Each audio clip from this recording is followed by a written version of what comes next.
Pria ini bernama Eddie Garrett. Ia adalah seorang pengangguran yang sesekali jadi tukang parkir. Eddie ini kecanduan banget sama judi dan gak pernah bisa lepas. Mungkin rasanya sama kayak kecanduan rokok atau kecanduan main game. Intinya dia bener-bener mau tobat tapi gak bisa. Setiap dapat duit, malamnya dia pasti langsung pergi ke tempat judi.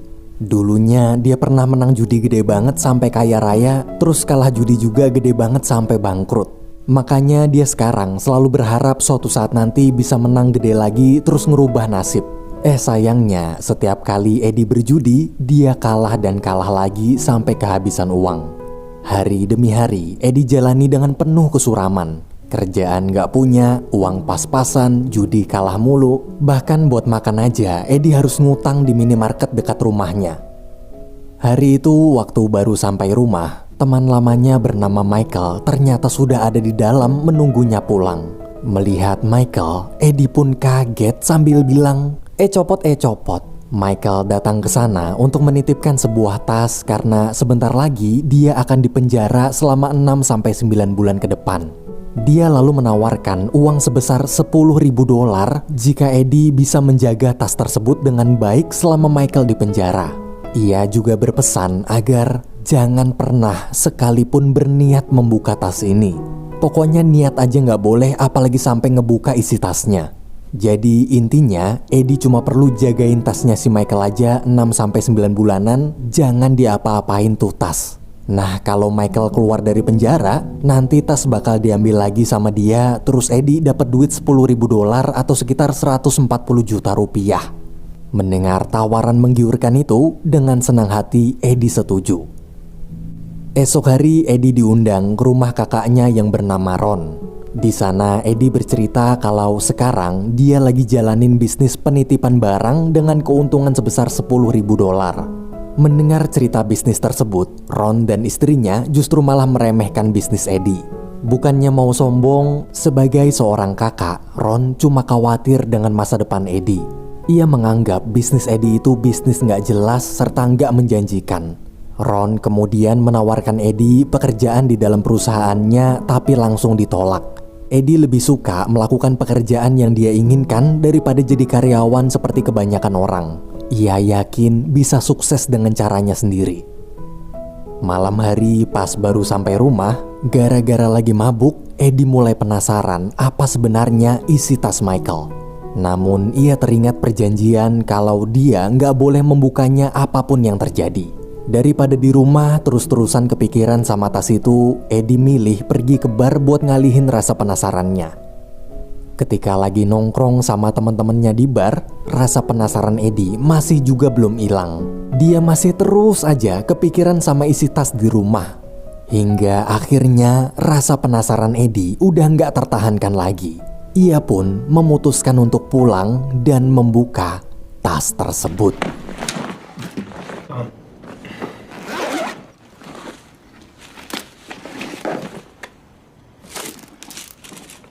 Fuck me.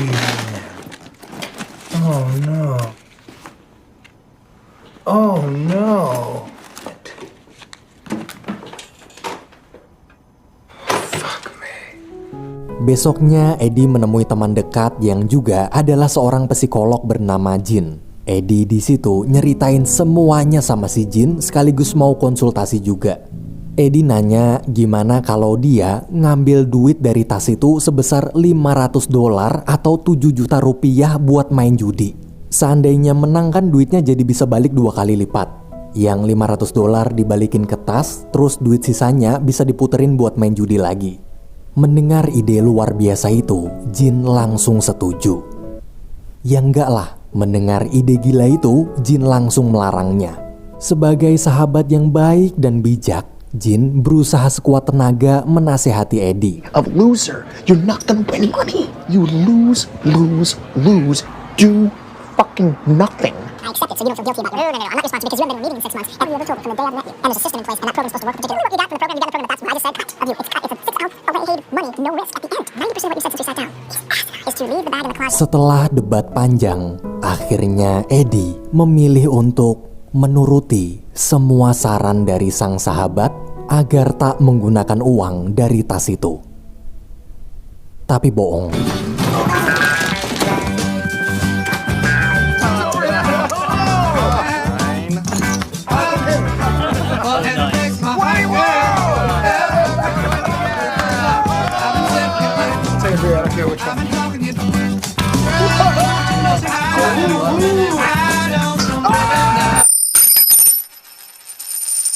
Eddie berhasil memenangkan banyak permainan. Setelah untung banyak dari berjudi, Eddie merayakan keberhasilannya bersama teman-temannya di bar. Keberuntungan Eddie nggak cuma sampai situ aja. Di sana dia juga bertemu seorang wanita cantik bernama Eva. Melihat kecantikan Eva, Eddie jatuh hati. Selesai berkenalan, mereka lalu bersenang-senang, minum-minum, serta bernyanyi sepanjang malam. Waktu Eddie mengantar pulang, Eva bercerita tentang masa lalunya bahwa dia adalah seorang janda anak satu. Mendengar itu, Eddie pun berkata dalam hati, "Wow, janda nih bos." Eva lalu mengajak Eddie ketemuan lagi lain kali di restoran favoritnya. Eddie benar-benar bahagia, mereka kemudian saling bertukar nomor HP. Hanya dalam satu hari, kehidupan Eddie berubah total 180 derajat. Kini ia merasa menjadi orang paling beruntung di dunia. Namun, keesokan harinya, Eddie yang masih belum puas sama hasil keuntungan kemarin, dia pun milih buat judi lagi di pacuan kuda. Setelah mempelajari informasi tentang kondisi kuda para pembalap, Eddie dengan percaya diri mulai taruhan. Come on!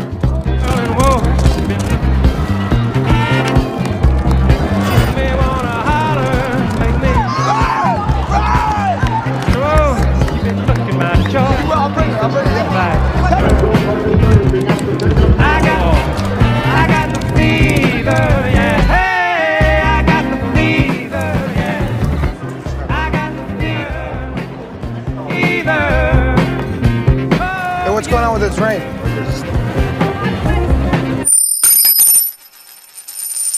Eddie kalah habis-habisan. Bukannya berhenti karena duitnya udah habis, Eddie justru malah nekat ngambil duit lagi dari dalam tas untuk bermain judi di bar tempat dia biasa bermain judi. 3, 4. 1, 2, and 3 for you. 1, 2, and 3 for you, sir. Yeah, give me 2. 50 on top, guys. Call it. Nothing. So we got the pair of nines. We call. Flip them, man. Flip them. Pot is What if I correct. did not call? How many Give me cards? one. Kings and threes. 2. Oh, you're okay. Just win it back. You want on chips? Yeah. You, sir. Check. Well, there's the job. Pair of bullets. 500. You all right? Fucking great, man. 3 golden 2. 1. Top of that. 400 plus I've never seen nothing like it in my life. And we got a raid. He's got a full boat over there, guy. My friend, this is all you. 1,500 is the call. Eddie kalah lagi dan lagi.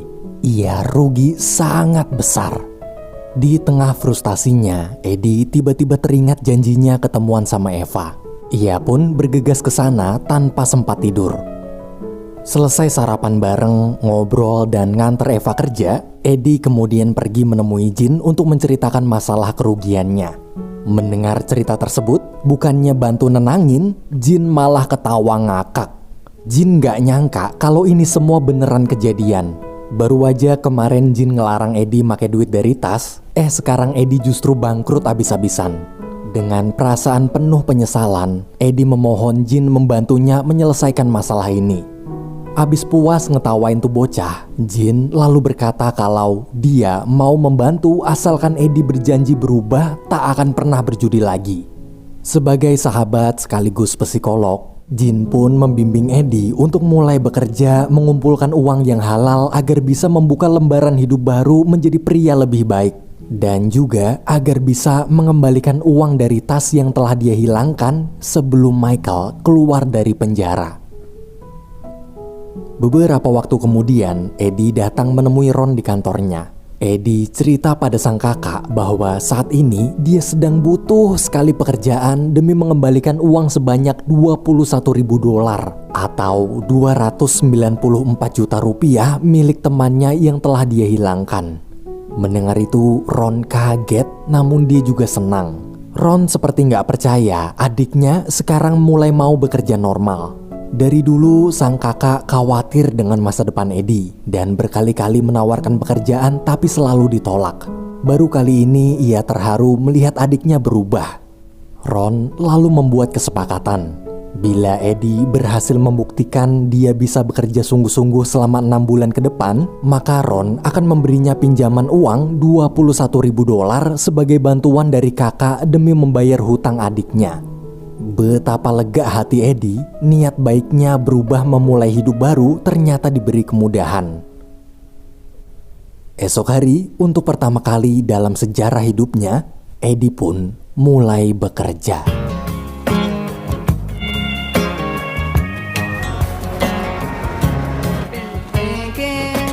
Guy, here he is. Get over here. Get over here.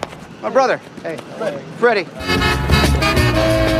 I'm just gonna take this phone with that job. Dodgers, and you're gonna rake up after me. Cause I ain't got me nobody to turn on to. For the quarantine. Yeah, I do. I'm right. Sorry. This looks good on you. I would sweat. He doesn't know how to rake. He doesn't know how to do it. All right, give me a call. Give me a call. All right. Hari demi hari, Eddie menjalankan pekerjaannya sebaik mungkin.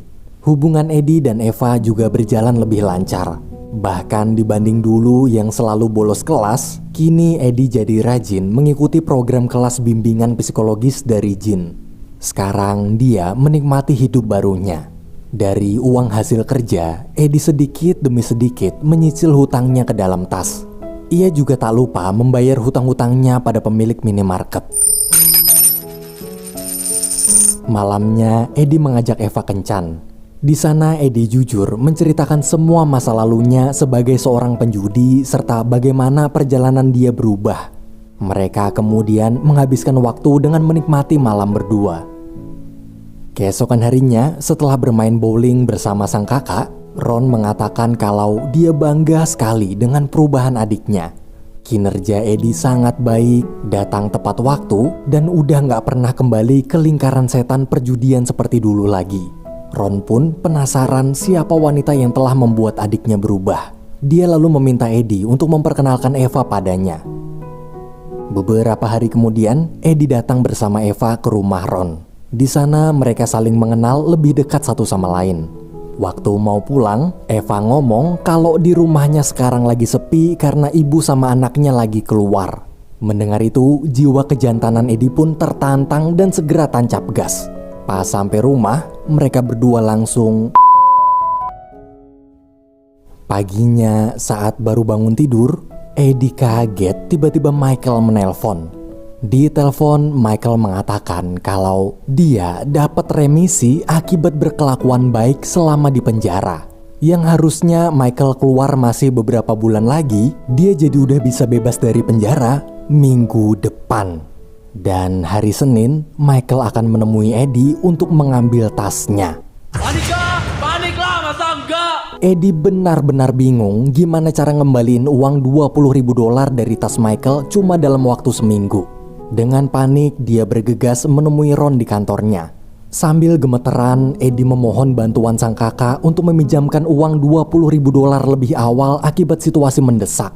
Namun karena nggak sesuai perjanjian awal, Ron pun menolak sampai mereka berdua berantem. Eddie marah kenapa Ron pelit padahal adik kandungnya sendiri lagi butuh banget bantuan. Dengan kecewa, Eddie pergi dari sana. Di bar, Eddie meminta solusi dari teman-temannya. Bukannya ngasih solusi, mereka justru malah ngasih saran aneh-aneh. Kayak nyuruh Eddie buat bikin surat kematian palsu, sampai nyaranin jualan narkoba biar untung gede. Eddie di situ kesel, padahal waktu dia lagi menang judi banyak, Eddie selalu neraktir mereka semua buat senang-senang bareng, tapi giliran Eddie susah, gak ada satupun dari mereka yang ngebantu. Eddie frustasi parah. Dia lalu pergi marah-marah ke rumah Jin tengah malam. Eddie mengatakan bahwa dia kecewa sudah berusaha berubah serta telah melakukan semua ucapan Jin, namun kenapa Tuhan seperti tak mau menolongnya. Melihat kondisi sahabat yang sedang terpuruk, Jin kemudian memberikan satu solusi terakhir. Solusi ini bisa dibilang cukup gila. Jika berhasil, Eddie bisa mendapat uang banyak untuk membayar hutangnya. Bila gagal, Eddie harus pergi kabur sejauh-jauhnya menghilang keluar kota. Solusi itu adalah Jin menyarankan Eddie menggunakan semua sisa uang dari dalam tas Michael untuk berjudi lagi. Berjudi untuk terakhir kalinya. Ia lalu memberitahu alamat tempat kasino para orang kaya kenalannya biasa berjudi. Pagi hari di kafe ketika sarapan bareng Eva, pikiran Eddie ngeblank. Eva yang gak tahu kalau Eddie lagi ada masalah, dengan bahagia dia mengatakan kalau ibunya ingin mengundang Eddie datang makan malam bersama di rumah. Gara-gara pikiran Eddie ngeblank, dia cuma ngeiya-iyain doang sambil berjanji datang tepat waktu. Sore hari, Eddie meminta salah satu temannya menemani pergi ke alamat tempat perjudian yang Jin kasih tahu. Dengan membawa semua uang di tas, mereka berdua mengatur rencana. Agar bisa dianggap orang kaya dan diizinkan masuk kasino, mereka nanti akan bersandiwara berpura-pura menjadi bos serta bodyguard. Saat sampai di tempat perjudian, di sana Eddie melihat para orang kaya sedang memainkan permainan kartu dengan taruhan uang ribuan dolar. Jauh berbeda dari kasino tempat perjudian receh yang biasa dia kunjungi setiap malam. Selesai menukar uang menjadi koin, permainan pun dimulai.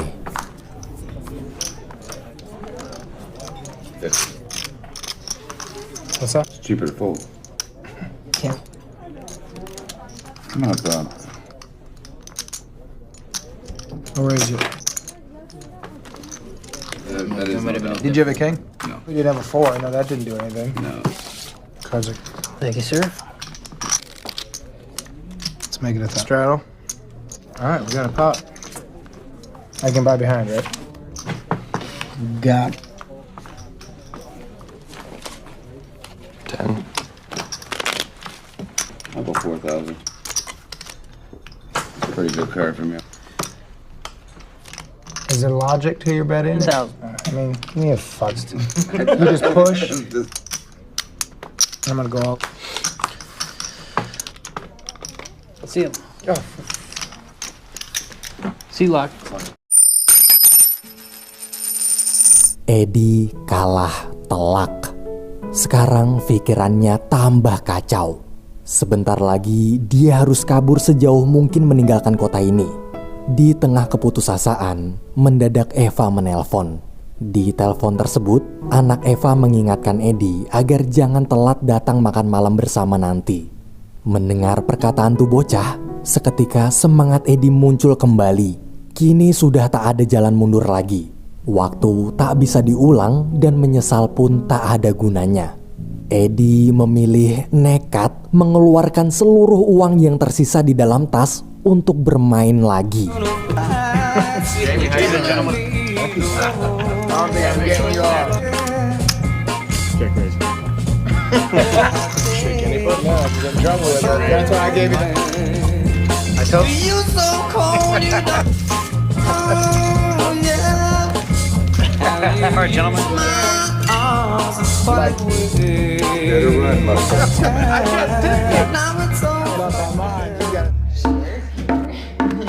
Check her bet.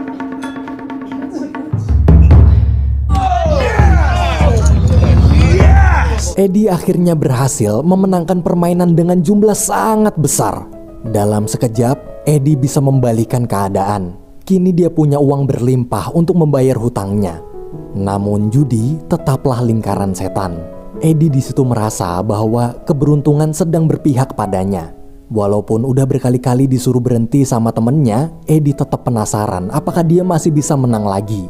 Kalau menang lagi, maka Eddie nggak cuma sekedar bisa bayar utangnya di tas, tapi juga bakal dapat sisa uang lebih banyak. Namun saking senangnya, jantung Eddie berdebar sangat cepat. Nafasnya sesak, ternyata dia terkena serangan jantung.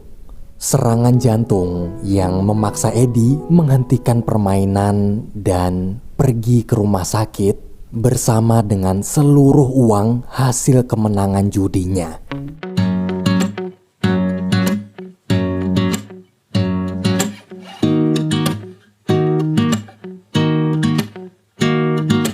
Di rumah sakit ketika sadar, sang kakak telah ada di sana menjaganya selama pingsan. Eddie pun meminta maaf karena kemarin udah kurang ngajar sama Ron dengan mengatakan kalau Ron pelit. Eddie juga mengungkapkan bahwa sekarang dia sudah berubah. Bila dia masih diberi kesempatan kembali bekerja sebagai tukang kebun di perusahaan Ron lagi, maka Eddie berjanji akan bekerja lebih giat dari sebelumnya. Dengan senang hati, Ron mengatakan kalau perusahaannya selalu terbuka untuk Eddie. Apapun kesalahannya di masa lalu, bagaimanapun juga, Eddie tetaplah adik yang sangat ia sayangi. Eddie kemudian pergi ke rumah Eva sesuai janjinya. Ia menemui Eva dengan perasaan begitu lega. Kini Eddie telah terbebas dari semua hutang dan telah sepenuhnya berhenti dari dunia perjudian. Film pun berakhir. I'm walking down the street on clouds instead of the concrete I'm dancing through. Everything's about to come my way, and I don't care if you spill coffee on me or if the sky is gray or blue. No, I don't care, cause I am on my way up, and I won't stop, I won't slow down. Steady on my feet, I'm gonna rise up. No, I won't stop, it is my time. I know what it's like to be broke, yeah. I know what it's like when nothing goes your way. So I'm gonna let myself enjoy the fruit from this lucky day. Yeah, I am on my way up, I won't slow down. Yeah, I am on my way up, I won't slow down.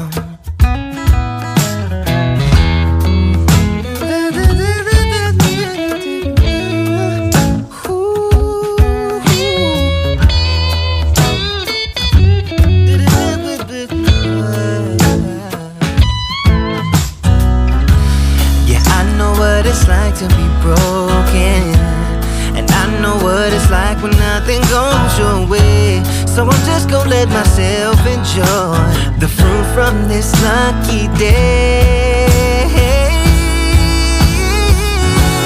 Yeah, I am on my way up, I won't slow down, cause I am on my way up, I won't slow down. Yeah, I am on my way up, I won't slow down. I am on my way up, I won't slow down.